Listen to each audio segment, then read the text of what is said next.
அனைத்து உயிரோடை தமிழ் ILC தமிழ் உயிரோடை தமிழில் அன்பர்களே, அரசியல் களம் இன்றைய அரசியல் கள நிகழ்ச்சியில் பிரித்தானியாவிலிருந்து போரியல் ஆய்வாளர் அருஷ் அவர்கள் இணைகின்றார். வணக்கம் அரசு அவர்களே. வணக்கம்.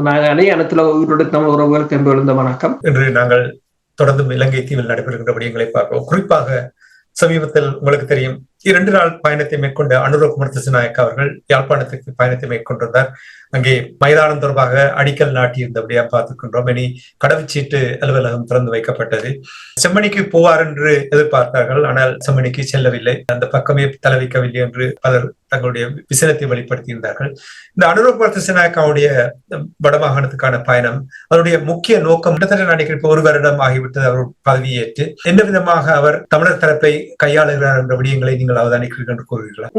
ரணில் விக்ரமசிங்காவின் கைதுக்கு பின்னர் இலங்கை அரசு ஏதோ ஒரு விதத்தில் தங்களோட ஆட்சிக்கு யார் எதிராக நிற்கிறார்கள் என்பதை இலங்கையின் தற்போதைய அரசு புலனாய்வு தகவல்களின் ஊடாக கண்டறிந்து விட்டது போலதான் தெரிகிறது. எனவேதான் சென்சிட்டிவான இடம் என்று இதுவரை காலமும் சொல்லப்பட்ட கச்சதீவு இலங்கையிடம் இருந்தாலும் இலங்கையின் எந்த ஒரு அரசு தலைவர்களும் அங்கு போவதில்லை. ஏனென்று சொன்னால் அது ஒரு டிஸ்பியூட்டான இடம். அப்ப அதுக்குள்ள ஒரு சென்சிட்டிவாக இருந்தால் தமிழ்நாட்டில் இடம்பெறுகின்ற தேர்தல்களிலும் அது அடிக்கடி பேசப்படுவதால் அங்கு அதை இசுவாக்க வேண்டாம் என்றதால் அவர்கள் போவதில்லை. ஆனால் அஜெண்டாவிலேயே இல்லாமல் திடீரென்று ஒரு ஓட்டஜெட் கடற்படை படகில் சென்று இறங்கி இருந்தார் அனுர குமார திசாநாயக்க. அது இந்த தென்னிலங்கையில் உள்ள ஊடகங்கள் அதை மிகப்பெரிய அளவில் அதை பிரபல்யப்படுத்தி இருந்தன. அதற்கு முதல் உங்களுக்கு தெரியும், மதுரையில் இடம்பெற்ற மாநாட்டில் அனுர குமார திசாநாயக்க மாநாட்டின் போது நடிகர் விஜய் அவர்கள் கச்சதீவை மீட்கப் போவதாக கூறியிருந்தார். அதற்கு முன்னர் கூட உங்களுக்கு தெரியும், சீமான் கூட கச்சதீவை மீட்பு, அதாவது தமிழக கடற்படையினரை மீனவர்களை காப்பாற்ற கடற்படை அமைப்பேன் என்றெல்லாம் பேசியிருந்தார். தமிழக அரசு கூட வழக்கு தாக்கல் செய்திருந்தது கச்சதீவை மீட்க வேண்டும் என்று சொல்லி. இப்ப அங்கு விஜயாக இருக்கலாம், ஸ்டாலினாக இருக்கலாம், சீமானாக இருக்கலாம், மோடியாக இருக்கலாம், யாராகவும் இருக்கிட்டு போகலாம், அது வேறு விடயம். ஆனால் அவர்கள் எல்லோரும் முதலில் ஒரு இந்தியனாகத்தான் சிந்திப்பார்கள். அதற்கு அப்பால் தான் ஏனைய இனங்களை பற்றி அவர்கள் யோசிப்பார்கள். இதை நாங்கள் ஈழத்தமிழர்கள் வலிவாக புரிந்து கொள்ள வேண்டும். அவர்கள் இன்னொரு நாட்டை சேர்ந்தவர்கள் என்றால் அது ஒரு அதாவது அயல் நாடு, அவ்வளவுதான். அதற்கு அந்த உறவை நாங்கள் மெயின்டைன் பண்ணி கொண்டிருந்தால் சரி. இப்ப 3 மாதத்துக்கு முதல் நாங்கள் பேசியிருந்தோம். ஒரு நாளைக்கு ரூபதீசன் எழுதியிருந்தார் ஒரு இந்த சண்டே டைம்ஸ் பத்திரிகையில் ஒரு ஆய்வு. ஒரு நாளைக்கு 350 மில்லியன் ரூபாய்கள் பெறுமதியான மீன் வளம் அள்ளிக்கொண்டு போகிறார்கள். அப்ப ஒரு நாளைக்கு 350 என்று சொன்னால் 100 நாளைக்கு 3500 மில்லியன். சரி, 350 மில்லியன் என்று சொன்னால் 35 கோடி இலங்கை காசுக்கு. அப்ப 100 நாளைக்கு 3500 கோடி. 100 நாளைக்கு 3500 கோடி என்றால் ஒரு வருஷத்துக்கு நீங்கள் கணக்கு பாருங்கள், கிட்டத்தட்ட 13,000 கோடி ரூபாய் அள்ளி கொண்டு போகிறார்கள். அதுக்கும் வடக்கு நீங்கள் அந்த எல்லையை போட்டிருக்கிறார்கள், மன்னார்ல இருந்து இங்கால பருத்துறை வரைக்கும். ஆனா அந்த பிரதேசத்துக்குள்ள இருக்கிற அவலத்தையும் அள்ளி கொண்டு போகிறார்கள். அவ்வளவுதான் இந்த 350 மில்லியன் ரூபாய்கள். அதற்கு அங்கால் இப்போது முல்லைத்தீவுக்கும் வருகிறார்கள். அப்ப என்னென்று சொன்னால், இப்ப கச்சதீவை கொடுக்க முடியாது என்று அப்ப இலங்கை அரசு சொல்றதுன்றதுக்காக நாங்கள் எல்லாத்தையும் எதிர்க்க முடியாது. எங்களுக்கு நல்லது இருப்பதை நாங்கள் ஏற்றுக்கொள்ளத்தான் வேண்டும்.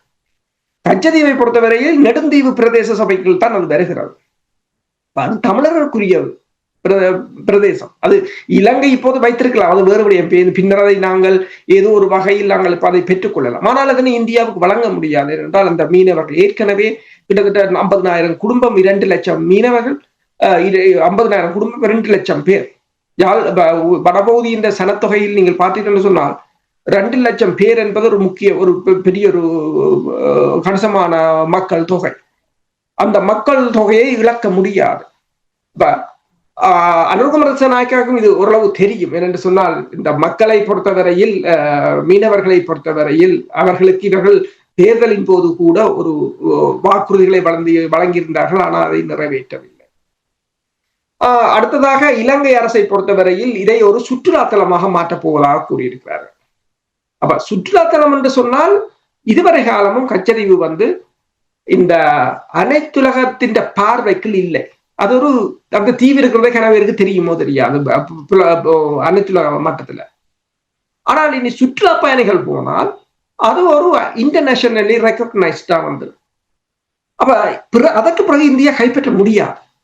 ரெண்டாவது எல்லாருக்கும் தெரியும், போயிட்டு வந்தவன் இப்ப ஆஸ்திரேலியாவில் இருக்கிறவரோ அல்லது அமெரிக்காவில் இருக்கிறவரோ அயர்லாந்துல இருக்கிறவரோ நோர்வேல இருக்கிறவரோ போய் வந்தா அவருக்கு தெரியும், எல்லாரும் பேப்பர்ல விரைக்க சொல்லுவாங்க, அது இலங்கை இந்தியா ஒன்றுதான் சொல்லுவாங்க. அந்த அப்படி ஒரு லொக்க போடுவதற்காகத்தான் அதை சுற்றுலாத்தலமாக மாற்றப்போம். ஆனால் இதற்கு எதிராக இந்தியா எப்படியும் வேலை செய்யும். இந்தியாவின் பாதுகாப்பு அமைச்சர்கள் பலர் இருக்கிறார்கள் வடபகுதியில், யாழ்ப்பாணத்தில். உடனடியாகவே யாழ் ஆயர் ஒரு அறிக்கையை விட்டு விட்டார், அதை சுற்றுலாத்தலமாக மாற்ற அனுமதிக்க மாட்டேன் என்று. என்ன நோக்கத்துக்காக அதை நீங்கள் சுற்றுலாத்தலமாக மாற்ற அனுமதிக்க மாட்டீர்கள் என்று? அதாவது வடபகுதிக்கான அபிவிருத்திகள் எதையுமே செய்யக்கூடாது என்பதில் யாரோ ஒரு தரப்பினர் தெளிவாக இருக்கிறார்கள். அந்த மக்களை பிச்சைக்காரராகவே வைத்திருக்க வேண்டும். புலம்பெயர் தேசத்திலேயோ அல்லது அந்நிய தேசத்திலேயோ கையேந்திர நிலைக்குத்தான் அவர்களை வைத்திருக்க வேண்டும் என்ற ஒரு மனநிலையாகத்தான் அதை பார்க்கலாம். இந்தியா ஏன் எதிர்க்க வேண்டும்? இதை கச்சதீவை சொல்றேன். கச்சதீவு என்னென்று சொன்னால் உங்களுக்கு தெரியும், 2006ஆம் ஆண்டு அப்பதான் போர் உக்கிரமாக ஆரம்பிக்க போகுது. அப்போது கருணாநிதி கூட பேசியிருந்தார் மன்மோகன் சிங்கிடம் அந்த கச்சதீவை மீட்டு தர வேண்டும் என்று சொல்லி. உடனடியாக ஜெயலலிதா ஒன்றை கூறியிருந்தார். இந்திரா காந்தி அரசு கச்சதீவை 74ஆம் ஆண்டு கொடுத்த போது கருணாநிதி தான் முதலமைச்சராக இருந்தவர். அப்போது பேசாத கருணாநிதி இப்போது அரசியலுக்காக பேசுகிறார். அதே நேரம் இன்னொன்றையும் சொல்லியிருந்தார், கச்சதீவை மீட்க வேண்டும், ஏனென்று சொன்னால் அங்குதான் நல்ல மீன் வளம் இருக்கின்றது, அதுதான் மீன் படுக்கைகளும் அல்லது அதுதான் அந்த மீன் வளங்கள் செறிந்த இடம். அப்ப அதை வைத்துக் கொண்டு ஏனைய இடங்கள் இப்ப அதுக்கு வருவார்களாக என்றால் இங்கால கிட்டத்தான் மிச்ச இடத்துக்கும் அவர்களுக்கு அந்த இலங்கையின் கடல் எல்லைகளுக்கு மீன் பிடிப்பது மிகவும் இலகுவாக போய்விடும். அப்ப உங்களுக்கு தெரியும், இலங்கை அதாவது 83ஆம் ஆண்டுக்கு பிற்பாடு 83ஆம் ஆண்டு அதாவது யுத்தம் உக்கிரமடைந்த பிற்பாடு கிட்டத்தட்ட ஈழத்தமிழ் மீனவர்கள் கடலுக்கு போவதில்லை, நேவி சுடுவார்கள் வெட்டுவார்கள் என்று சொல்லி. அது இந்திய மீனவர்களுக்கு வாய்ப்பாக பயன்படுத்தப்பட்டது. அதன் பிற்பாடு நீங்கள் அந்த அவர்களுடைய ஏற்றுமதி துறையை பார்த்தீங்கன்னு சொன்னால் கடல் உணவு ஏற்றுமதி அமெரிக்காவுக்கு, நோர்த் கொரியாவாக இருக்கலாம், ஐரோப்பிய ஒன்றியமாக இருக்கலாம், தென் கொரியாவாக இருக்கலாம், ஐரோப்பிய ஒன்றியமாக இருக்கலாம், கிட்டத்தட்ட 59% அதிகரித்திருக்கிறது. மிகப்பெரிய முதலாளிமார் அங்கு உருவாகி இருக்கிறார்கள் இந்த மீன்பிடி தொழிலாளர். அதாவது அவர்கள் ஏற்றுமதி தான், எக்ஸ்போர்ட் தான் முழுத்திலும். அப்ப இது அவர்களுக்கு மிகப்பெரிய, அதான் நான் கூறினேன், கிட்டத்தட்ட ஒரு வருடத்துக்கு அவர்கள் கொண்டு செல்கின்ற மீன் 13,000 கோடி ரூபாய்கள், இலங்கை ரூபாய். சரி, அதை நீங்கள் 3ஆல பிரிச்சாலும் கூட இந்திய ரூபாயில் 4,000 கோடி ரூபாய் ஒரு வருஷத்துக்கு அவர்களுக்கு வருமானமாக போகுதென்றால் அது கட்டாயம் அது ஒரு மிகப்பெரிய ஒரு பிரச்சனையாகத்தான் இந்தியா பார்க்கும். இந்தியா வளத்தை சுரண்டுகிறார்கள் என்று நீங்கள் கூறும் பொழுது தமிழர் தொடர்பாக, தமிழர்களுடைய வளம், அதாவது தமிழர்களுடைய பகுதிகளை மீன் பிடிப்பது தொடர்பாக நீங்கள் கூறும் பொழுது இந்த விடயம் தொடர்பாக விரிவாக அங்கே பேசுவது, இந்த விடயங்களை தெரியப்படுத்துவது நீங்கள் பார்த்திருக்கிறீர்களா? இல்லை, அதுதான் மிகப்பெரிய ஒரு வேதனையானது. நாங்கள்லாம் இதில் பலர் கலைக்கின்றோம். அன்றைக்கு நான் நினைக்கிறேன் அன்னராசா ஒரு தடவை அங்க மீனவர் சங்கத்தின் தலைவர் நினைக்கிறேன் சமாசத்தின், அப்ப அவர் ஒருக்கா பேசும்போது நானும் அந்த கூட்டத்துல பேசியிருந்தேன், அவரும் அங்கிருந்து கதைச்சிருந்தார். அப்போது அவர் தான் சொன்னார், இப்படி புலம்பெயர் தேசத்துல எங்களை பற்றியும் கதைக்கிறீங்களான்னு கேட்கிறார். எனக்கு பெரிய ஒரு ஆச்சரியமா போச்சு. ஏனென்றா இங்கிருந்து போராடுறவர்கள் எல்லோரும் அந்த மக்களின் நல்வாழ்வு, தேசத்தை கட்டி அமைக்கிறோம், தேச கட்டுமானம் என்றுதான் இங்கு பரப்புரைகளை செய்கிறார்கள். நீங்கள் இப்படி கேட்கிறீர்கள், எங்களை பற்றி நீங்கள் கதைக்கிறீங்களோ என்றால் என்ன நிலையில் இருக்கிறோம் என்று. அன்றைக்கு நான் ஆஸ்திரேலியாவில் இருந்தவரை கலைத்த போது கூட இந்த பிரச்சனை தொடர்பாக யாரும் அங்க இந்திய தூதரிடம் போயோ அல்லது எதுவும் கதைத்ததில்லை. ஒரு ஊர்வலமாக செல்லும் போது கூட இந்திய தூதரத்தை கடந்து செல்லும் போது மௌனமாகத்தானம் போகிறார்கள். அவர்கள் கோஷம் போட்டதை கூட நிறுத்திவிட்டு வாயை பொத்தி கொண்டுதானம் போகிறார்கள். இவ்வாறான ஒரு நிலையாகத்தான் இருக்கின்றது. இப்ப பிரித்தானியாவை நீங்கள் எடுத்துப்பார்கள், இத்தனை தடவைகள் இந்திய பிரதிநிதிகள் வந்து போய்விட்டார்கள், யாருடனாவது கதைத்தார்களா? அந்த நிலைக்கு என்ன காரணம்? கூறுகின்ற விடயங்களுக்கு என்ன காரணம்? அந்தந்த தேசத்துக்கு அந்தந்த நாடுகளோட குட் புக்லவே இருக்கணும், அவ்வளவுதான். இப்ப போராடுறது என்று சொன்னால் போராட்டம் தமிழ் மக்களுடைய நலன் கருதி அதை தெரியப்படுத்த இல்லையால் தான் அது பிரச்சனை. அப்படியும் செய்யவில்லையா? தெரியப்படுத்துறதுல ஒரு பிரச்சனை உண்மைதான். அதை போய் கதைக்கலாம். இப்ப அதை போராட சொல்ல கூடி சொல்லுங்க, அதை கதைக்க கூட பயப்படுகிறார்கள். அதுதான் ஒரு மிகப்பெரிய ஒரு வேதனையான விடயம். நீங்க போய் பேசலாம். இப்ப 2-3 இடத்தை கதைத்தாலே இந்த பிரச்சனை ஏதோ ஒரு வகையில் தீர்வுக்கு வந்துவிடும். அல்லது தமிழகத்துல கூட நாங்கள் ஆட்சியை பிடிக்கிறோம் அல்லது ஆட்சியை மாற்றுகிறோம் என்றவர்கள் கூட நீங்கள் எந்தெந்த கட்சிகளுக்கு ஆதரவாக இருக்கிறீர்களோ அந்த கட்சிகளுக்கு கூட இதனை செய்ய முடியாத நிலையில் இருக்கிறார். ஏனென்று சொன்ன தமிழக கட்சிகள் அவர்களை குறை கூற முடியாது. ஏனென்றால் அவர்கள் எப்போதும் இந்தியர்களாகத்தான் சிந்திப்பார்கள் முதலில், அதன் பிற்பாடுதான் ஏனையவர்களாக சிந்திப்பார்கள். குறை கூற முடியாது. இப்ப நாங்கள் தான் எங்கள் மக்கள் தொடர்பாக யோசித்திருக்க வேண்டும். அப்ப இப்ப அனுரகுமாரநாயக்கா அங்க போய் இறங்கியதும் கச்சதீவையும் நான் விட்டுக் கொடுக்க மாட்டேன் என்றால் ஒரே இலங்கை என்றதை அவர் உறுதியாக பின்பற்ற போகிறார். அந்த ஒரே இலங்கைக்கு தமிழர்கள் எவ்வாறு தங்கள் அதிகாரத்தை எடுக்க போகிறார்கள் என்றதான் இங்க இருக்கிற ஒரு கேள்வி. அதிலும் கூட தமிழர்களுடைய பொறுப்பு தானே. இதான் அடிக்கடி கூறுவது, நாங்கள் மற்றவர்களை குறை சொல்ல. அனுரகுமார் திசாநாயக்கா தமிழர்களுக்காக இந்த கச்சதீவை விட்டுக் கொடுக்க மாட்டோம் என்று சொன்னாலும் அதை வரவேற்றுக் கொண்டு தமிழர்களுடைய அரசியல் பிரச்சனைகள், தமிழருடைய அரசியல் தீர்வுகள் தொடர்பாக தொடர்ச்சியாக பேசுவதை அது யாருடைய பொறுப்பு? அனுரகுமார் திசாநாயக்கா உங்களோட வந்து பேச போறாரு, நீங்கள் தான் அதை முதலில் அவர்களுக்கு எடுத்து சொல்ல வேண்டும். நீங்கள் எடுத்து சொல்லவில்லை என்றால் எவ்வாறு அவர்கள் வருவார்கள்? உண்மைதான். ஏனென்று சொன்னால் இப்ப எந்த ஒரு நாட்டிலும் போய் நாங்கள் கதைக்க முடியாமல் கிடக்கு. ஏனென்று சொன்னால் எந்த விதமான அதிகாரமும் இல்லை. அப்ப ஒரு காணி அதிகாரம், காவல்துறை அதிகாரத்தை மெல்ல மெல்ல பெறுவோம் என்று சொன்னாலும் அதனையும் 13 வேண்டாம் 12 வேண்டாம் என்று சொல்லி, அதாவது அது இப்ப வாயடைச்சு போய் நிக்கணும். நேற்று அங்கிருந்து பேசிய ஊடகவியலாளர் ஒருவர் கூறினார், நீங்கள் 13 வேண்டாம் என்றீர்கள், அது 13 அரசியல் தீர்வில், அது ஜாப்பில இருக்கிறதை இலங்கை அரசு நிறைவேற்ற வேண்டும். எத்தனையோ தடவைகள் இது தொடர்பாக விரிவாக பேசிவிட்டாச்சு. நீங்க சொல்வது போல் யாப்பில் இருக்கிறது பேராசிரியர் ஜெயசங்கர் கூறியிருந்தார். அது உங்களுடைய அரசியல் தீர்வில் என்றதையும் அவர்களே திட்டவட்டமாக கூறியிருந்தார்கள். ஆனால் எங்களுடைய தரப்பு அதை என்னை பொறுத்த மட்டும் அதை பேசுவதால் திசை திருப்புவதாக நான் பார்க்கிறேன். உண்மைதான். அதாவது ஒரு யாப்பில் இருப்பதை அந்த அரசு நிறைவேற்றாது விட்டால் அதற்கு எதிராக வழக்கு கூட போடலாம். ஆனால் அதை கூட யாரும் செய்ததாக இல்லை. வழக்கு போடலாம்.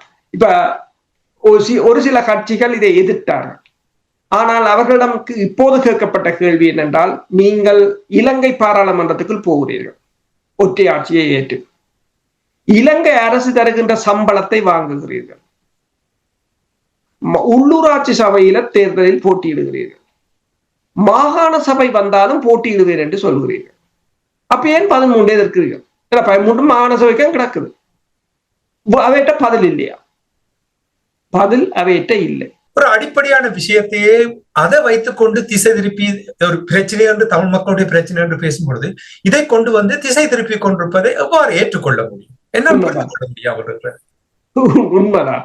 அப்ப இதை நாங்கள் மெல்ல மெல்ல மக்களுக்கு, அதனாலதான் மக்களும் இப்போது தமிழ் கட்சிகளை விடுத்து தென்னிலங்கை இப்ப அனுரகுமார் திசாநாயக்கா வரும்போது உளவு வரவேற்பு இருக்கிறது என்று சொன்னால், இவர்களோட பொய் பிரட்டு பித்தலாட்டம் என்ற சில கேள்விகளுக்கு இவர்களால் பதில்கள் கூற முடியாமல் இருக்கிறதல்லோ.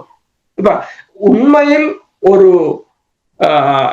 ஏன் ஒரு நிபுணத்துவம் பெற்றவர்கள் அல்லது அறிவாளிகள் என்று கூறுவது என்று சொன்னால், யார் கேட்கிற கேள்விகளுக்கு காத்திரமான பதிலை வழங்க வேண்டும். ஒரு தடவை ஜெகத் கஸ்பார் தலைவரிடம் கேட்டிருந்தார், நீங்கள் பல சண்டைகளுக்கு போயிருக்கிறீர்கள், பல சண்டைகளில் மயிரிழையில் உயிர் தப்பி இருக்கிறீர்கள். அப்ப அந்த ஒவ்வொரு தடவையும் அவர் காயம் கூட அடைந்திருக்கிறார். ஒவ்வொரு தடவையும் நீங்கள் தப்பும் போது கடவுள் உங்களை காப்பாற்றினாரா அல்லது என்னத்தை நீங்கள் யோசித்திருப்பீர்கள் தப்பிய பிற்பாடு? அதுக்கு அவர் சொன்ன பதில் என்னென்றால், நான் ஆற்ற வேண்டிய கடமை இன்னும் இருக்கட்டு, நான் அப்ப ஒவ்வொரு காலம் நான் யோசிக்கிறதா, அதனாலதான் தான் தப்பி இருக்கிறேன் என்று அந்த பதில். அதுதான் இப்ப உங்கள்கிட்ட 13 இப்ப மாகாண சபையில போட்டியிடுவீங்க, 13 இணைக்கிறா, அது பதில் இல்லை. வேடிக்கை என்னவென்றால், யாப்பில் இருக்கின்ற 6ஆம் சட்டம் அது ஏதாவது பேசினால் அது எங்களுக்கு பிரச்சனையா வந்து விடும்னு சொல்றாரு. அதே மாதிரி 13ஆம் தேதி யாப்பு அமல்படுத்தினால் தமிழர்களுக்கு அது அதிகாரத்தை கொடுக்கிறது மாதிரியா? உண்மைதான். இப்ப நாங்கள் வெளிநாட்டு முதலீடுகளையோ எதையோ ஒன்றுமே பெற முடியாத நிலையில் இருக்கின்றோம். வெளிநாடுகளில் போய் எல்லாம் இலங்கை அரசிடம் குவிந்து போயிருக்கின்றது. எதுக்குமே காணி அதிகாரமோ ஒரு சிறிய அதிகாரம் கூட இல்லாமல் இருக்கின்றது. இப்போது அந்த பேசும்போது ஒரு கூறினார் மாகாண சபை. இப்போது தென்னிலங்கையில் இப்போது சிங்களவர்கள் கூட விரும்புகிறார்களாம் தங்கள் மாகாணங்களுக்கு அதிகம் தேவை. அவர்களே இப்ப எல்லாரும் சமஷ்டி பற்றி பேசிக் கொண்டிருக்கிறோம். இந்த சமஷ்டியை பண்டரநாயக்கா கொடுத்த போது 50க்கு 50 கேட்டு குழப்பி விட்டோம். ஒவ்வொரு காலம் சந்தர்ப்பம் வரும்போது தவற விட்டு வரும். அந்த சமஷ்டி ஏன் பண்டரநாயக்கா தமிழருக்காக அவர் கொண்டு வரவில்லை? சிங்களவர்கள் தான் கேட்டது சமஷ்டி வேண்டும் என்று. ஏன்? கண்டி சிங்களவர்களுக்கும் கொழும்பு சிங்களவர்களுக்கும் உள்ள முரண்பாடுகள், அவர்கள் அந்த முரண்பாடுகளின் அடிப்படையில் தான் சமஷ்டியை கேட்டார். அப்போது அந்த சமஷ்டியை தமிழர்களுக்கு தான் வழங்க வேண்டும். அதை இல்லாம செய்தீர்கள். ஒவ்வொரு தடவைகளும் உங்களுக்கு வார சந்தர்ப்பங்களை உதஞ்சு தள்ளிவிட்டு அந்த நிலமும் அந்த மக்களும் தொடர்ச்சியாக அழிவை சந்தித்துக் கொண்டு இருக்கிற ஒரு நிலையாக. இதனால் தான் அந்த மக்கள் யார் தங்களுடைய பிரச்சனைகளை அடையாளம் கண்டு அது தொடர்பாக பேசுவதற்கும் ஏதாவது தீர்வு தருவதாக பேசும் பொழுது அவர்கள் பக்கம் செல்வதற்கு காரணம் இதுதான். உண்மைதான். இப்ப அனுரகுமார திசாநாயக்கா கூறுகின்ற விடயங்கள் எல்லாம் தமிழ் மக்கள் எதிர்நோக்குகின்ற பிரச்சனைகள் தொடர்பான விடயங்கள். அதை நடத்தி தாராரோ இல்லையோ, நடத்தி கொடுக்கிறாரோ இல்லையோ, அது வேற விடயம். ஆனால் அடையாளம் கண்டு சொல்வது அது சரியான விடயங்களை சொல்லும் பொழுது இதற்கு அப்படி கூறும் பொழுது இதற்கு அழுத்தத்தை கொடுத்து அவற்றை செயல்படுத்த வைப்பது யாருடைய பொறுப்பு? அவர் ஏன் செய்ய வேண்டும்? உண்மைதான். நாங்கள் தான் இதில் கடுமையாக பணியாற்ற வேண்டும். ஆனால் அவர் அதை பார்க்கவில்லை, இவர் இதை பார்க்கவில்லை. இங்கு அனுரகுமார திசாநாயக்கா செம்மணிக்கு வரவில்லை என்றால் அவரை வர வைக்க வேண்டியது எங்கள் பொறுப்பு. அதை கொண்டு அனைத்துலக மட்டத்துக்கு அதை கொண்டு செல்ல வேண்டும். அதை கொண்டு செல்வதற்கு எங்களிடம் அதிகாரம் வேண்டும், எங்களுக்கான ஒரு கட்டமைப்பு வேண்டும். நாங்கள் ஒற்றுமையாக குரல் கொடுக்க வேண்டும். ஏனைய நாடுகளை இன்ஃப்ளூயன்ஸ் பண்ணக்கூடிய நிலையில் இருக்க வேண்டும். இப்போ வெளிநாடுகளுக்கு நாங்கள் ஒரு முக்கியமானவர்களாக தெரிய வேண்டும். அந்த ஸ்ட்ரக்சரை செய்யாமல் வெறுமனவே இருந்து கொண்டு பேசுவதால் எந்த பிரயோசனம் இருக்காது. அடிக்கடி நான் கூறுவதுதான், ஒவ்வொரு நாட்டை குறை சொல்லுவார்கள், நாடாளுமன்ற உறுப்பினர்களை குறை சொல்லுவார்கள். அங்கிருப்பவர்கள் நாடாளுமன்ற உறுப்பினர்கள் அவர்களும் ஏதோ ஒன்றை தங்களுக்கு தேவையான விடயங்களை செய்து கொண்டிருப்பார்கள். ஆனால் அந்த மக்கள் தொடர்பாக எந்த ஒரு கரிசனையும் இல்லை. இது எத்தனை தடவைகள் பேசிவிட்டோம் நாங்கள். ஆனால் மீண்டும் மீண்டும் கூறும் பொழுது சில வேளைகளில் சில இடங்களில் சில மாற்றங்கள் வருவதை அவதானிக்கக்கூடியதா இருக்கின்றது. இன்னும் வரும் காலங்களில் நாங்கள் அது தொடர்பாக பேசலாம் என்று நம்புகிறேன். இந்த அழுத்தத்தை பிரயோகிக்கும் பொழுது இதைத்தான் இப்ப நான் கூட கேட்க வந்தேன். அனுரகுமார திசாநாயக்கா பதவியேற்று 1 ஆண்டாக போகிறது. எத்தனை தடவைகள் எங்களுடைய அரசியல்வாதிகள் அரசியல் தீர்வு தொடர்பாக நாங்கள் பேச வேண்டும் என்று அழுத்தத்தை பிரயோகித்திருக்கிறார்கள்? உங்களால் கூற முடியுமா? இல்லை, அனுரகுமார திசாநாயக்காவோட மட்டும் இல்லை, அனைத்துலக மட்டத்தில் என்ன செய்தார்கள்? அனைத்துல ராஜதந்திரிகள் இருக்கிறார்கள், தூதுவர்கள் இருக்கிறார்கள். எத்தனை தடவைகள் சந்தித்தார்கள்? கூறுவது என்னென்றால் அனுரகுமார திசாநாயக்கா ஒரு ஃப்ரெஷ் பிளாட், ஏதோ எல்லாம் புதுசுபா எல்லாம் கணக்க விடயங்களை கூறினார்கள். இந்த நேரத்தில் அழுத்தத்தை கொடுப்பது சரி. அவர் ஒரு புதிய ஒரு அணுகுமுறை தமிழர்களுடைய பிரச்சனைகளை அடையாளம் காணுகிறார் என்றால் அந்த அழுத்தத்தை பிரயோகிப்பது அனுர குமார திசாநாயக்கவுடைய கட்சியை சேர்ந்தவர்களா அந்த அழுத்தத்தை பிரயோகிக்க வேண்டும்? நாங்கள் தான் அதை செய்ய வேண்டும். இந்த இந்த இந்த இந்த பிரச்சனையை முறுக்கா நான் பேசியிருந்தேன். அந்த மஹிந்த ராஜபக்ஷ சொன்ன கதையை முதலமைச்சர்கள் எல்லோரையும் அமைச்சர்மார் எல்லாரையும் கூப்பிட்டு விட்டு தமிழ் எம்பிக்களையும் கூப்பிட்டு ஒரு தேநீர் விருந்து பிரசாரம் வைத்திருந்தார் மஹிந்த ராஜபக்ஷ. அப்போது எல்லா தமிழ் எம்பிக்களும் ஒன்றாக இருந்து பேசி தேநீர் அருந்தி விட்டு ஒன்று சென்று விட்டார்கள். மஹிந்த ராஜபக்ஷ சொன்னாராம், நான் இந்த கூட்டத்தை கூட்டியது இவர்கள் அங்கிருக்கிற வெவ்வேறு துறை அமைச்சர்களை தொடருடன் கதைத்து தங்களுக்கு தேவையானதை பெறுவதற்கான ஒரு உறவை ஏற்படுத்துவதற்குத்தான் நான் இந்த தேத்தனி குடிக்கிறதுக்கு நான் இங்க கூப்பிடல. ஒருத்தரை தேத்தனி குடிக்கிறது கூப்பிடுறது ஒரு ரிலேஷன்ஷிப் பில் பண்றது. நாங்கள் எங்களுக்குரியதை நாங்கள் பெற்றுக்கொள்றது, அவங்களுக்குரியதை அவங்க பெற்றுக்கொள்றது, அல்லது ஒரு கான்ஃபிளிக்ட் வந்தா அதை பேசி அதுக்குள்ள தீர்த்துக்கொள்ளும். அதுக்குத்தான் தேநீர். தேத்தனியை குடிச்சிட்டு தேத்தனி நல்லா இருக்கும், ரோல் நல்லா இருக்கும், வடை நல்லா கொண்டு பேசிட்டு அது நீங்கள் கொட்டையில சாப்பிடலாம். அதுக்கு அந்த கூட்டம் அது அதை வச்சுட்டு உங்களுக்கு பேசுறதுக்கு தான் அந்த டைம் கொடுக்குறோம். அப்ப அதாவது இந்த கரடிய கார் துப்புன மாதிரி அவரே அப்படி ஒரு கொமெண்ட்டை கொடுத்துட்டு போறதுன்னு சொன்னால் நாங்கள் எந்த நிலையில இருக்கிறப்ப நாங்கள் இப்ப இதுக்கு மேல நான் என்னத்தை சொல்லலாம்? கிட்டத்தட்ட 4 ஆண்டுகளாக நாங்கள் கூறிக்கொண்டு வருகின்றோம். சரியான ஒரு திட்டத்தோடு சரியான ஒரு மெக்கானிசத்தோடு அது வழிவரம்புகளை உருவாக்கி இது ஒன்றுமே இல்லையே. நாங்கள் வெறுமனவே இந்தியா அப்படி செய்து, அனுர குமார திசாநாயக்கா அப்படி செய்து, அமெரிக்கா அப்படி செய்து, பிரித்தானியா அப்படி செய்துன்னு சொல்வேன் என்ன பிரயோசனம் இருக்கிறது? உண்மைதான். என்னை பொறுத்த மட்டும் இருக்கின்ற அதிகாரங்களை நாங்கள் பெற்றுக்கொள்ள வேண்டும். 13 நீங்கள் கூறுவது போல் யாப்பில் இருக்கின்றது. அதுக்கும் அரசியல் தீர்வுக்கும் எந்த தொடர்புமே இல்லை. யாப்பில் இருக்கின்ற விடயத்தை நீங்கள் அதை அமல்படுத்துங்கள், அதை கேட்பதுதான். அரசியல் தீர்வு தொடர்பாக நீங்கள் அழுத்தத்தை பிரியுங்கள். இப்ப கூறுகிறார்கள் எழுக தமிழ், அது எப்பொழுதுமே ஒரு உணர்வு பூர்வமாக தமிழர்களால் நிகழ்வில் பங்கெடுத்து தங்களுடைய உணர்வுகளை வெளிப்படுத்துகின்ற ஒரு விடயங்களை அது கூட இப்ப இவ்வளவு ஆண்டுகளாக நடந்து முடிந்த என்று கூட சமீபத்தில் நேரடி நிகழ்ச்சியை நடத்தும் பொழுது நேயர்கள் வந்து கூறினார்கள். அந்த ஒவ்வொரு ஆண்டும் அதை நடத்த வேண்டும். அப்பொழுதுதான் அந்த தமிழ் மக்களுடைய பிரச்சனைகளை சர்வதேச பரப்புக்கு கூட தெரியப்படுத்துவதற்கு அது ஒரு முக்கியமான விடயமாக பார்க்கப்படும் என்று கூட எங்களுடைய நேயர்கள்லாம் வந்து இதை கூறினார்கள். நான் கூறவில்லை, நேயர்கள் கூறியதை நாங்கள் ஏனைய யூடியூபில் இந்த நிகழ்ச்சிகளை பார்ப்பவர்கள் தெரிந்து கொள்ள வேண்டும் என்பதற்காக இதை இங்கே கூறுகின்றேன். என்னென்னு சொன்னால், அதாவது 13வது திருத்தம் வந்து எல்லாரும் சொல்லுவா அரசியல் தீர்வு, அது அவன்கிட்ட ஜாப்ல இருக்கிறத நிறைவேற்ற சொல்லுவோம். அதுக்கு அடிபடுறீங்க. சரி, அரசியல் தீர்வு இப்ப நீங்கள் சொன்ன மாதிரி அதை நீங்கள் பேசணும், அழுத்தத்தை கொடுக்கணும். சரி, அரசியல் தீர்வு என்றால் நீங்கள் என்ன தீர்வு என்று அவன் கேட்டால் என்ன வச்சிருக்கிறீங்க? முதலாவது அது. 2வது, அதை எப்படி அடைய போறீர்கள் என்று கேட்டால் அதுக்கு என்ன வச்சிருக்கிறீங்க? எப்படி அடைய போறீர்கள்? இலங்கையுடன் பேசுறது முதலாவது. இல்லை என்றால் இந்தியாவுடன் ஏதாவது இன்ஃபுளுன்ஸை பாவிச்சீர்களா? இந்தியாவுடன் ஏதாவது கதைச்சீர்களா? அல்லது பிரித்தானியாவுக்கு வந்து எதுவும் பேசினீர்களா?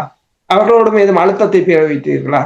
நாங்கள் கூறினோம், 2 ராஜ்யங்கள் இருந்ததை பிரித்தானியா முடிக்குரிய பிரித்தானியா தான் இணைச்சது என்று சொன்னால் பிரித்தானியா மீது வழக்கு போட்டீர்களா? இல்லை. சரி, அமெரிக்காவுடன் போய் ட்ரம்புடன் கதைச்சீர்களா? அல்லது எத்தனையோ நாடுகள் இருக்கிறது. என்ன ஓகே, உங்கள்கிட்ட தீர்வை முதல் சொல்லுங்கள். என்ன தீர்வு? பெடரலா, தமிழீழமா, இல்ல எதுக்குனால போறீங்க? இப்ப எடுத்தோன்னு தமிழீழத்துக்கு போகலாண்டா படிப்படியா போகணும் என்று சில பேர் சொல்லுகிறார்கள். ஓகே, படிப்படினா முதலாவது படி என்ன? 2வது படி என்ன? எப்படி அடைய போறீர்கள்? அதுக்கு என்ன திட்டத்தை வச்சிருக்கிறீர்கள்? அந்த திட்டத்துக்கு என்ன அழுத்தம்? யாரோட கதைக்க போறீர்கள்? உங்களுக்கு ஆதரவு 5 ஆண்டுகளாக எங்களுடைய ஃப்ரேம் ஒர்க் என்ன, எங்களுடைய மெக்கானிசம் என்ன, எங்களுடைய அல்டிமேட் பிளான் என்ன, ஷார்ட் டேர்ம் கோல் என்ன, மிட் டேர்ம் கோல் என்ன, லாங் டேர்ம் கோல் என்ன, இது எல்லாவற்றையும் நாங்கள் திருப்பி கேட்டுக்கொண்டு வந்திருக்கிறோம். 6 ஆண்டுகள் இப்ப கிட்டத்தட்ட. ஆனால் நீங்கள் கூறுவது சரி, இப்ப அரசியல் தீர்வு என்றால் என்ன? இன்னும் ஒன்று இவர்கள் திட்டவட்டமாக இருக்க வேண்டும் என்றால் அரசியல் தீர்வு தொடர்பாக பேசும் பொழுது ஒரு தடவை பேசிவிட்டு 3 மாசத்துக்கு பின் போகும் பொழுது திருப்பி முதலிருந்து ஆரம்பிக்கவும். எங்கே விட்டார்களோ அதில் இருந்து அப்பொழுதுதான் ஒரு முடிவுக்கு வரலாம். இல்லை என்றால் ஒவ்வொரு தடவையும் இவர்கள் ஒவ்வொரு முறையை சந்திக்கும் பொழுது ஏதோ ஒன்றை பேசிவிட்டு வந்துவிட. இதுக்குத்தான் அந்த ஃப்ரேம் ஒர்க் வேணும், இதுக்குத்தான் திட்டம் வேணும். எப்பொழுதுதான் புரிந்து கொள்ளப் போகிறார்களோ என தெரியும். சந்தர்ப்பங்கள் சில வேளைகளில் இந்த சந்தர்ப்பத்தில் அழுத்தத்தை பிரயோகிக்கக்கூடிய ஒரு நிலைமையை பார்க்கக்கூடிய பூகோள அரசியலில் மாற்றங்கள் வருகின்றது. சில நிகழ்ச்சிகளில் நாங்கள் பேசி இருக்கின்றோம், பிரித்தானியா கூட தீர்வு தொடர்பாக பேச வேண்டும் என்று சில முயற்சிகள் எடுக்கின்ற விடயம். இவ்வாறான விடயங்கள் நடந்து கொண்டிருக்கும் பொழுது நாங்கள் அதற்கு சரியான ஒரு திட்டத்தோடு செயல்பட வேண்டும். இவ்வாறு எத்தனை அமைப்புகள் இருக்கிறது, இவர்களிடம் போய் கேட்டு பார்த்தால் என்ன சொல்லுவார்கள், என்ன தீர்வு வேணும்னு சொன்னால் பிரித்தானியாவில் இருக்கிற 4 அமைப்பு இருக்கு, அதோ 4 விதமாக கூறுவார்கள்.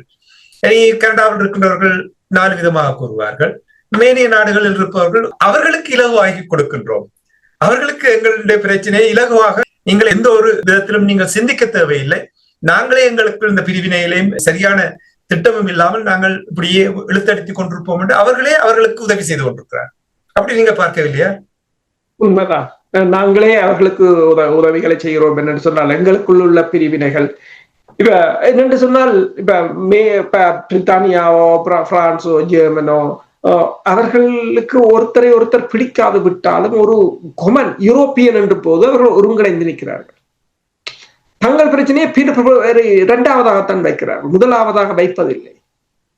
அதே போலதான் இப்ப தனித்தனி கட்சிகள் இருக்கலாம்.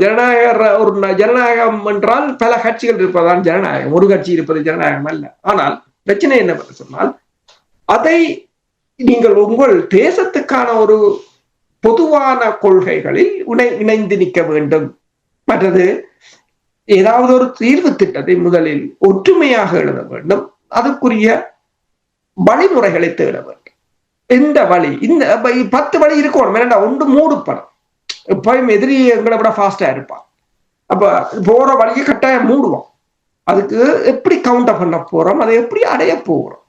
ஒரு கம்பெனி, சாதாரண கம்பெனிலேயே தானே ஒரு மிஷன் இருக்கும், அடுத்தது அதுக்குரிய வழிமுறையைத்தான் தேடுவான். இதை எப்படி அடைய போகிறோம், அதுக்குத்தான் டீம் ஒர்க்க போடுவாங்க. நான் கூறுவேன், சில வழிகளில் பிள்ளையா என்ன பார்ப்பார்கள். சாரி நான் இப்படி சொல்றதுக்கு. துறைசார் நிபுணர்கள் தலையிட்டு இதவற்றை செயல்படுத்தாவிட்டால் இப்பொழுது இருப்பவர்களால் ஒன்றையுமே சாதிக்க முடியாது நான் அடித்து கூறுவேன். நான் யாரையுமே புண்படுத்துவதற்காகவோ அல்லது யார் மீது காழ்ப்புணர்வுக்காக நான் இதை கூறவில்லை. துறைசார் நிபுணர்கள் இதில் தலையிட்டு நாங்கள் கூறுகின்ற இந்த ஃப்ரேம் ஒர்க், இந்த மெக்கானிசத்தை உருவாக்கினால்தான் நாங்கள் ஒரு சரியான பாதையை கண்டுபிடிக்கலாம். இப்பொழுது இருக்கின்ற இந்த நிலைமையில் நடந்தால் அது ஏதோ லாட்டரி விழுந்த மாதிரி என்றுதான் நான் சொல்லுவேன். இவர்களிடம் அதற்கான எந்த ஒரு தகுதியும் இல்லை. மன்னித்துக் கொள்ளுங்க, நான் குறை கூறுவதற்காக நான் சொல்லவில்லை. அதற்காகத்தான் துறைசார் நிபுணர்கள் அந்த ஒவ்வொரு துறைகளிலும் படிப்பதற்கு காரணம், அந்த துறைகளில் அவர்கள் சிறந்த. இப்பொழுது இருப்பவர்கள் யாராவது உங்களுக்கு சுட்டிக்காட்ட முடியுமா துறைசார் நிபுணர்கள் என்று? இப்ப அந்த விடயத்தை நீங்கள் அதை சொல்லும் போதுதான் ஒன்று ஞாபகத்துக்கு வருகிறது.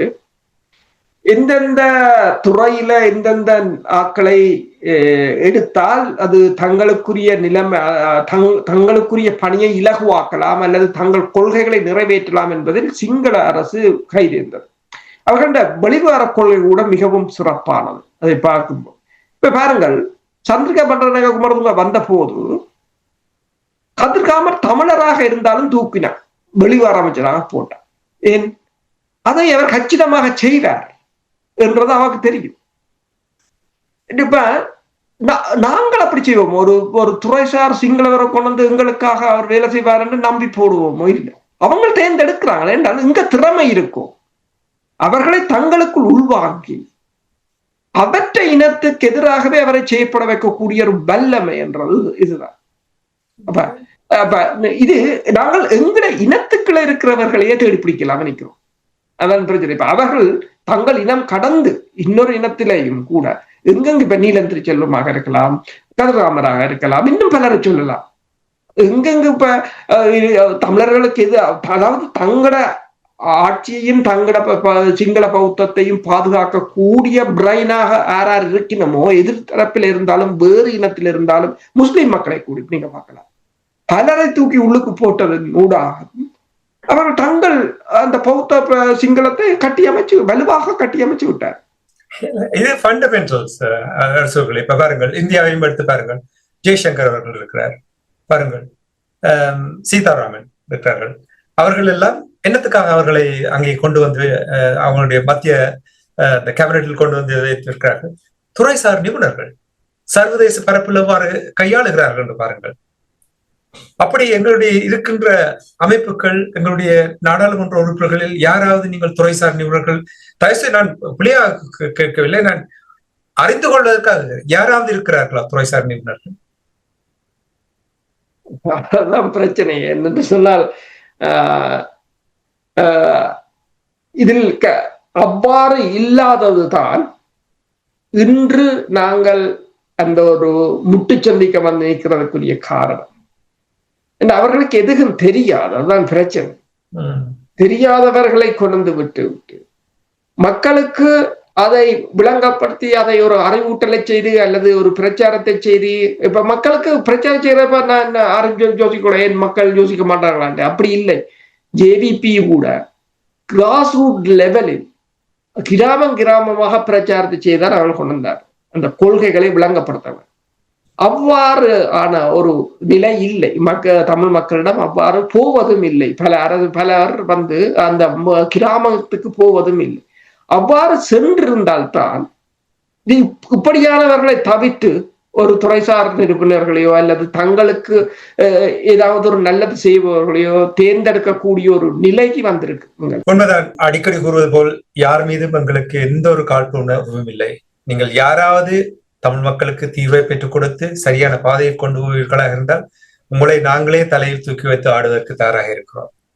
ஆனால் அது உங்களால் செயல்படுத்த முடியாது என்ற ஒரு எங்களுடைய அந்த விரக்தியின் வெளிப்பாடு தான் நாங்கள் இந்த விடயத்தை கூறுகின்றோம். அதுக்காக தனிப்பட்ட மனிதர் மீது எங்களுக்கு எந்த ஒரு கோபமும் இல்லை. நீங்கள் அப்படி பார்த்தீர்கள் என்றால் நாங்கள் ஒன்றும் செய்ய முடியாது.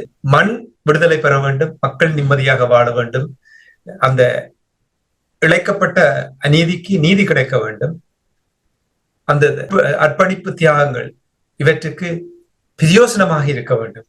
அது கொஞ்சம் நெஞ்சம் தியாகம் இல்லை. எனவே இதை புரிந்து நீங்கள் ஒரு தடவை உங்களுடைய கையை நெஞ்சில் வைத்து உங்களுக்குள்ளே கேள்வியை கேட்டால் நீங்கள் புரிந்து கொள்வீர்கள். திருப்பி கூறுவேன், தயவுசெய்து பிள்ளையா பார்க்காதீர்கள். துறைசார் நிபுணர்களை கொண்டு வர வேண்டும், எளியவர்களை உள்வாங்க வேண்டும், சரியான திட்டத்தை உருவாக்க வேண்டும், சரியான ஃப்ரேம்வொர்க்கை உருவாக்க வேண்டும், சரியான மெக்கானிசத்தை உருவாக்க வேண்டும், ரோட் மேப், ஆக்ஷன் பிளான்.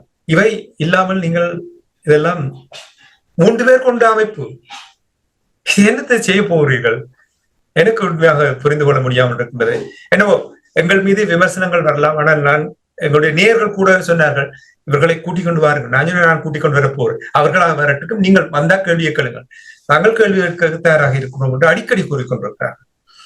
எனவே நிகழ்ச்சி என்றது கொண்டு வருவதற்கு மிகவும் சுருக்கமாக செம்மணி தொடர்பாக நான் ஆரம்பத்தில் கேட்ட கேள்வி, அனுர குமார திசாநாயக்கா 2 நாள் பயணத்தை மேற்கொண்ட பொழுது யாழ்ப்பாணம் வந்திருந்தார். செம்மணியை அந்த பக்கமே தள்ளவிக்காமல் ஓடிவிட்டார் என்று பலர் கூறுகிறார்கள். நிச்சயமாக அந்த நாட்டினுடைய தலைவராக இருக்கின்றவர் இவ்வாறு ஒரு பெரிய ஒரு மனித புதகுழியை, 2வது பெரிய மனித புதகுழியை கண்டுபிடித்திருக்கிறார்கள். தோண்ட அங்க உடலங்கள் வந்து கொண்டிருக்கின்ற பொழுது அந்த மக்களுக்கு ஆற்றுப்படுத்துவதற்காகவும் ஒரு தடவை அங்கே சென்றிருந்தால் நான் நினைக்கிறேன் மக்கள் அவருக்கு ஓரளவுக்கு இன்னும் ஆதரவு வழங்கியிருப்பார். ஆனால் இப்பொழுது அவர்கள் இவரும் முன்னே இருந்தவர்கள் போல்தான் இருக்கிறார்கள் என்று கூறுகிறார்கள். மீண்டும் இந்த கருத்து நான் நேர்கள் புதன்கிழமை நடந்த நிகழ்ச்சியில் கூறியதைத்தான் இங்கே உங்களிடம் கூறுகிறேன். நீங்கள் என்ன அவதானித்தீர்கள் என்று கூறுங்கள் என்று கூட இப்பொழுது வருகின்ற செய்திகளை பார்க்கும் பொழுது 240க்கு மேல் உடலங்கள் அடையாளம் கண்டிருக்கிறார்கள், கொத்தாக கூட அடையாளம் கண்டிருக்கிறார்கள் என்று கூறுகிறார்கள். சுருக்கமாக கூறுங்கள். அது முன்னர் கைது செய்யப்பட்ட இராணுவ சிப்பாய் கூறியது போலதான் அவர் கூறியிருந்தார் 600 உடலங்கள் என்று. அது கிட்டத்தட்ட உண்மை போலதான் தெரிகிறது. இப்போது 240 தாண்டினால் 600 இலகுவாக வந்துவிடும், அதைக்கும் கூடவாக இருக்கலாம் என்று. மிகப்பெரிய ஒரு மனித புதகுழியாகத்தான் அது உருமாறப் போகிறது. ஆனால் இது 95 சந்திரிகாவின் காலத்தில் இடம்பெற்றது. அதற்கு பிற்பாடு இவ்வளவு மிக பெரும் அனர்த்தங்கள் இடம்பெற்றிருந்தன. ஒட்டுமொத்தமாக பார்த்தால் வடக்கு முழுவதும் மனித புதைகுழியாகத்தான் இருக்கு. இது அனுர குமார திசாநாயக்காவை பொறுத்தவரையில் அங்கு செல்லாதது தவறுதான். ஆனால் அதற்கு அவர்கள் கூறுகிற காரணம் அவர்களின் நிகழ்ச்சி நிரலில் அது இல்லை. தமிழ் அமைச்சர்மார்கள் தாங்கள் பிரச்சாரத்துக்காக அனுரா செம்மணிக்கு வருவார் என்று புரளியை கிளப்பியது என்று கூறுகிறார்கள். ஆனால் அவர் தையிட்டி விகாரைக்கு போய் ஆசீர்வாதம் வாங்கி இருக்கிறார். சட்டவிரோதமாக அமைக்கப்பட்ட ஒரு இடத்தில் ஆசீர்வாதம் வாங்கியதே மிகப்பெரிய தவறு. அது ஒரு மிகப்பெரிய ஒரு தவறு. அடுத்ததாக இந்த புதைகுழி விவகாரத்துக்கு அவர் வந்தால் அதில் சம்பந்தப்பட்டவர்கள் படையினராக இருக்கலாம், முன்னாள் அரசு தலைவர் சந்திரிகா பண்டாரநாயக்க குமாரதுங்கவாக இருக்கலாம், அவர்கள் மீது நடவடிக்கை எடுக்க வேண்டும். அது தற்போதைய எதிர்கட்சிகள் ஒருங்கிணைவுக்கு மேலும் வலி சேர்க்கும் என்று சில சமயம் அவர் யோசித்திருக்கலாம். எவ்வாறு இருந்தாலும் அவரும் சாதாரண ஒரு அரசியல்வாதியை போல தனது ஆட்சியை தக்க வைப்பதற்கு முயல்கிறாரோ என்றதான் இங்குள்ள பிரச்சனை. இப்ப தமிழ் மக்களுக்கு இதில் தெரிகிற ஒரு செய்தி என்னவென்று சொன்னால், உங்களுக்கான நீதியை நீங்கள் தான் தேட வேண்டும். அவர் கொடுவார், அவர் கொண்டு வருவார், இவர் கொண்டு வருவார், அவர் தருவார், இவர் தருவார் என்று நிற்காது. அதற்குரிய வழிமுறைகளை தேடுங்கள். எந்தெந்த உலக நாடுகளுடன் டீலை பேச வேண்டுமோ, யாரின் ஊடாக அழுத்தத்தை கொண்டு வர வேண்டுமோ அதை செய்யுங்கள். அதை விடுத்துவிட்டு அனுரா வரவில்லை, ஜெய்சங்கர் வரவில்லை, மோடி வரவில்லை என்று கூறுவதால் எந்தவித அர்த்தமும் இருக்காது. நன்றி அரசுகளை. இன்றைய நிகழ்ச்சியில் இணைந்து கச்சதீவு தொடர்பாக அனுர குமாரதிசாநாயக்கவுடைய பயணம் தொடர்பான விடயங்களை உயிரோடை தமிழ் உறவோடு பயந்து கொண்டமைக்காக உயிரோடை தமிழ் அன்பர்கள் சார்பாக நன்றி கூறிக்கொண்டு மீண்டும் இன்னொரு நிகழ்ச்சியில் இணைந்திருப்போம். அதற்கு நன்றி, வணக்கம். நன்றி, வணக்கம்.